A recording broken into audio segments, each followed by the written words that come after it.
Hi everyone, 9th day ಚಾನಲಿ day 41. So ಇವತ್ತು mother's day. ಎಲ್ಲ ಅಮ್ಮಂದಿರಿಗೂ ತಾಯಂದಿರ ಹಬ್ಬದ ಹಾರ್ದಿಕ ಶುಭಾಶಯಗಳು.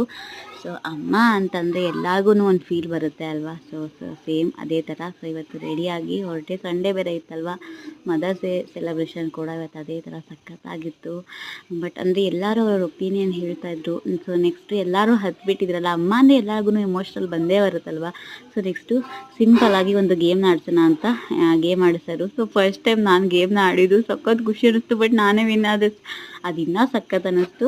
ಸೊ ಎಲ್ಲರೂ ಆಡುವಾಗ ಅದೊಂದು ಮಜಾ, ಎಂಟರ್ಟೈನ್ಮೆಂಟು ಎಷ್ಟು ಖುಷಿ ಅನಿಸ್ತು ಅಂದರೆ, ಇವೆಲ್ಲ ನಾವು ಚಿಕ್ಕ ಹುಡುಗನಲ್ಲಿ ಆಡ್ತಿದ್ದು. ಬಟ್ ದೊಡ್ಡವರಾದ್ರೂ ಇದೆಲ್ಲ ಆಡಿದ್ದು ಸಖತ್ ಖುಷಿ ಅನ್ನಿಸ್ತು.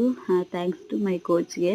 ಅಂದರೆ ಒಂದು ತಾಯಿಯಾದವಳಿಗೆ ಅಳಿಸೋದು ಗೊತ್ತಿರುತ್ತೆ, ನಗಿಸೋದು ಗೊತ್ತಿರುತ್ತೆ, ಹೌದಲ್ವಾ. ಸೊ ಅದೇ ಥರ ನನ್ನ ಜನ್ಮದಲ್ಲಿ ಮೂರನೇ ತಾಯಿ ಅಂತ ಅಂದ್ರೂ ಸಾಲದು. ಮೊದಲು ನನ್ನಮ್ಮ, ಸೊ ನೆಕ್ಸ್ಟು ನನ್ನ ಅಕ್ಕ, ನೆಕ್ಸ್ಟು ನನಗೆ ನನ್ನ ಕೋಚ್.